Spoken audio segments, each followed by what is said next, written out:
Welcome back, everyone. So today, I decided to grow some plants. Inside this shelf. So, I have custom made a panel just to cover it, and it has magnets to stick it on here. And it's so funny, right? Because I just cover it, then nothing. It'll look like there's nothing, like this. There's absolutely nothing. But then when you open it, you'll see there's a lot of different things. It's just interesting. So this one is my failed experiment to grow Wallflower because I underestimated how fast it grows and it just suffocated itself. Like you see the plants, I know they're the smallest plant on earth, but they just suffocate themselves because they just grow over each other, and this turned into a stinky mess that I don't want to clean up. So now it just look like this and come with two pieces of acrylic. Then this is the Oxalis obtusa. It's just yes, it's growing well, but the concern is that I planted 5 bulbs in it, but there's only one that sprouted, and this one is the potato. This one is a potato, but the concern is that I planted one potato, it ended up to having like 10 or 20 potato in it. But how about this one? I planted 2 potato, it resulted in 2 potatoes. I was like, oh no, how can I constrain it in this shelf? Like, this is so small.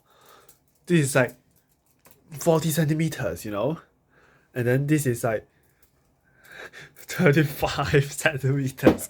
That's so pathetically small. But it's just, oh no, the potato is growing so big. I'm running out of space, and I want it to grow more compact. So I made this reflector to put it here, like this. Put the reflector here so the potato gets more light, but it kept growing and growing. I'm so concerned if I run out of space, and I already limit the nitrates for the potatoes that it cannot develop so many leaves. It focus its energy on making tubers, but it doesn't care, obviously. Then you can see all the oxalis is actually 2 types of oxalis, but this one is trailing. You see this one is trailing, while these ones are just normal Oxalis obtusa. They have all different color, ranging from yellow, red, pink, and orange, light orange, apricot color. But yeah, it's just they are growing well. They are, but yeah, I planted them for like maybe a month or 2, but they're just so small. But I couldn't wait. Imagine, oh, what if all of this just flowered and just it will become a hidden garden. It's so funny, isn't it? Like, oh, someone just rocks in the room, and then they saw this. They saw this, like this, and then they just opened it. And they saw a whole garden full of flowers. But of course now there aren't any flowers. So this thing is actually specially designed because the light, the wattage of the light is around 30 watts. It's just so small. That's why it is ventilation. There's a whole rail of ventilation here so that the hot air can leave. But then I make this spot. You know why I make this spot? Because I don't want it to be so bright. It's making my whole room so bright that, like the spectrum of the growth light. Because people think that, oh, you must be growing something illegal in here. So the problem is you don't want to make the whole list to be suspicious, right? So I have to make this whole thing just to cover this, and I'm just growing normal plants. I don't want to grow it outside because this is a clean room, right? So there's no pests, there's nothing. Everything comes in either in a tissue culture or is sterilized in a standard protocol. I even use a disposable syringe just to water the plants from deionized water. So that's why this is a clean room. And that's why I need to grow it in the growth chamber. But the problem is, the holists do not like people using grow lights because they think that you're growing something illegal. So I'm not growing anything illegal. I'm just growing normal plants, ornamental plants. Just to avoid suspicion, I have to make this just to cover the light so it won't escape the light will not escape, like so that they won't see, oh, why is your room bright pink color? There will be a purple light, and they think, oh no, you must be growing something illegal. Because like right now it's a bit politically sensitive, so I'm not going to talk much about that. So it's just used to block the light. So I use this. I could just make a panel with all holes on top and on the bottom, and then there's just a hole like this with organic glass to just cover it. But the thing is that it's bright, so I need to cover it, and cover it. And the air is that the air can get in from the bottom, and then it can circulate inside. And there's a fan, right? It circulates, and then also hot air rises, so it comes out from the top. It's so over-engineered. Lit. I could just use a wooden board, you know, but I didn't. And then I use it on the back. It's so pathetic, isn't it? Like, you see all these holes on the top and the bottom, right? So when you're inside, this is a window. So I stuck a piece of organic glass here with some acrylic, and then I just made this. This is the ventilation board. I just use this top panel here, but I need to block the light. So I make additional piece of wood here and wood there just to cover it. And then I have suspended it using toothpicks of 2 cm. It's so silly, isn't it?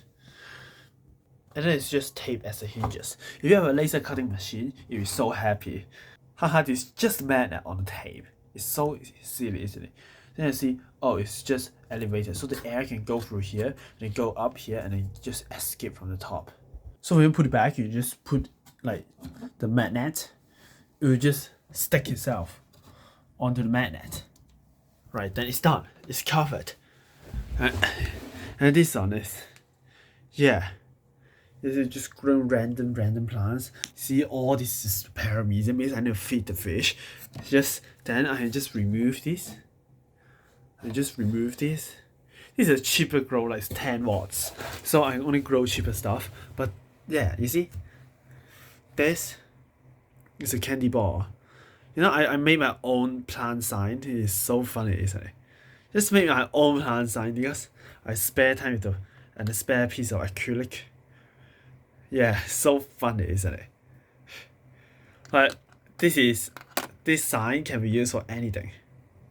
You can just write the name with a marker, waterproof marker. You can use a metal wire to tie it onto an acrylic plant like Bucelandria or like Anubias.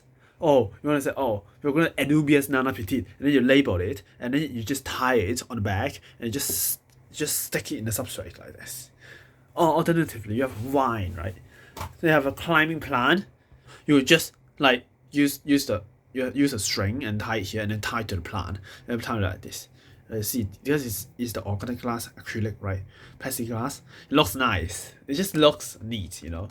It just looks like a futuristic style, but it's just, yeah. Yeah, honestly, I know it's very stupid to make this. Like, why would you even want to make an acrylic plant sign? Why couldn't you just buy a cheap one? It's because, oh, you label it, and you have a fancy label, then it feels more professional, right? It makes the whole culturing system more professional. That's it. Then, this is a terrarium. Like, you know, this terrarium. Just some giant moss in it. Yes. Someone just cultivated moss and they gave it to me. And then this is the Ficus pumila minima, as usual, put in the terrarium. And yeah.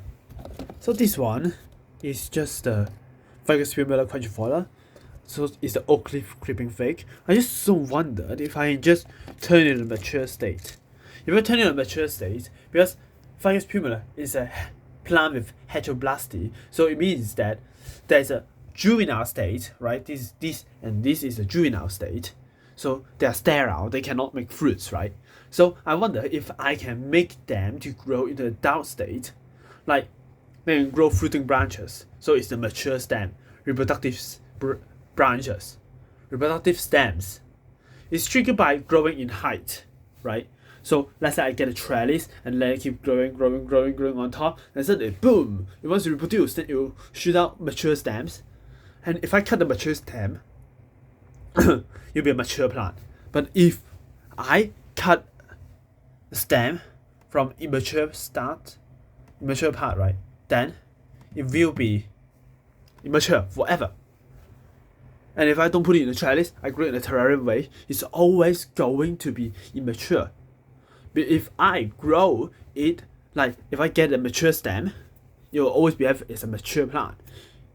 If I use direct organogenesis in tissue culture from a mature plant tissue, it will still be a mature plant.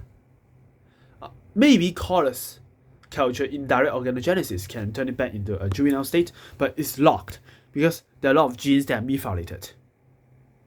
They have been turned off, they've been silenced because they become mature, right?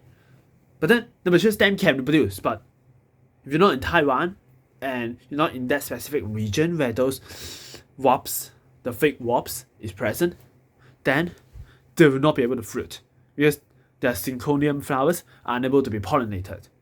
Maybe yes, you can use hormones to force it, like auxin or something, but there's not going to be any seeds in it. Yeah, and then I use the lava rock in here as well. And then you can see this one is the Drosera filiformis. So it's like filament leaves, but it's just so hard to focus. Yeah, it's the red subspecies, but the problem is it's not red. The strings, the leaves itself is not red, it's green, but the filaments is red. Like the trichomes are red. So it a bit deviate from the expectation. There's another cultivar, the Alba cultivar, so it's white. So it's light green, right? So light green is, I feel like, oh, light green is a bit boring. I like red color. Red color seems more resilient. Anyways, it doesn't matter. Then just some random utricularia. Yeah, then there's some tree moss, and there's this dwarf strawberry begonia. Yeah, because I put it under the grow light, so now it's more red. Yeah, and then also there's a secret to grow tree moss, and also the giant moss, because you need to air it once in a while, like maybe 1 or 2 days. You will open the lid and blow some air in it. Do you know why? Because this can cause the top part of the leaves to have some air circulation and decrease the humidity, and then they will open up. Why does it remain as a stem? It goes as a stem because it's high humidity. High humidity means I am in the lower ground. High humidity means I'm in lower ground. Oh, this decreased humidity. I will open up. Then, because they know it's in the upper ground, then they know it's open area. Then they'll be able to get more light. Yeah, and then this one, I also open occasionally. Open like this, a bit. Then it's enough. Yeah, then this one is the... So much water droplets. So annoying. Can you see it? Yeah, it's just the Hawaiian tree thing. And this is the tree moss. No, this is barren moss, but it's just so hard to show on camera. Yeah. Just maybe the light wavelength is a bit, the spectrum is different. Yeah, and then this. I just grow a plant in a cup, like someone gave a seed to me and it just keep growing. It's just so hilarious that it flowered. Inside the cup, it's still in the cup. Yeah. I don't want to pollinate, it's just too lazy. I can pollinate all of these, but you no longer have a flower. It's just, isn't it so hilarious? Like you get a cup and it's just full of flowers. It's so nice, isn't it? Yeah, and then is the Singona speciosa, as usual. So it's not too special. But it makes a very good terrarium plant. Like it's just flowers well. It always flowers. I had one plant that got flower for like 2 or 3 years. It's still going on the same stem. And it's not trying to sprout again from the cortex, from the rhizome thing. Then, what else? Just paramecium. It's just nothing special. Small paramecium fish. But that's it. This is my growth chamber. And yeah, there's always a fan here. This is just a router fan. It's just very big fan. I don't want the light to overheat because yeah, as usual. And I have ventilated a bit. Oh no, it's running out of water. And yeah, I better refill that quickly. And you know what? I just use a dehumidifier water. yeah, I just run the dehumidifier in the aquarium room so that it's not so humid and I don't get told off by the family members. So yeah, and I just get those water because the TDS is just around 30 or 20. Then carnivorous plants need TDS of around below 60 is fine. Yeah. The tap water maybe sometimes is the rainwater is TDS from the roof. It's actually 80 because the roof is made of tile, so it might leach some minerals. So yeah, tap water is 120, 150. So I just use the deionized water or just the dehumidified water. Yes, that's it. So yeah, that's it. 2 growth chambers. I made this myself. So funny, isn't it? I even made the panels myself.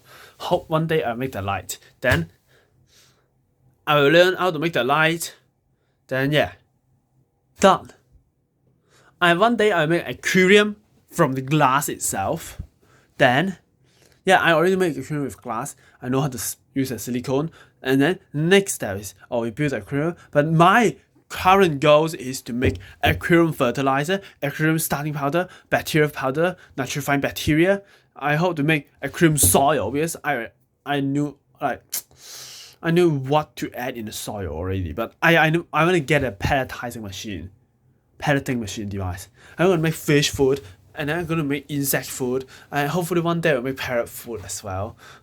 It's so hilarious, but I need to be careful of botulism if I'm gonna feed it to warm-blooded animal. But fish is fine. Just put it in the oven. Yeah. Then the soil is just so hilarious. Just make some soil. Yeah, put in pelletizing machine. That's done. Yeah, that's it.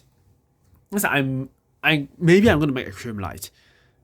A grow light. Yeah, I can make a grow light, but I'm just thinking if I want to because I need to learn the circuitry again. If I want to do a smart control, like let's say if I want to make a light that has smart control like ADA, and I use the phone app to control it. But yeah, that's what I'm thinking. You can make a smart light. You have the Seed Studio thing. ESP32. I don't know if I can use it. I'm thinking. I need to learn how to make circuitry and coding first. That's it for today. Ding ding.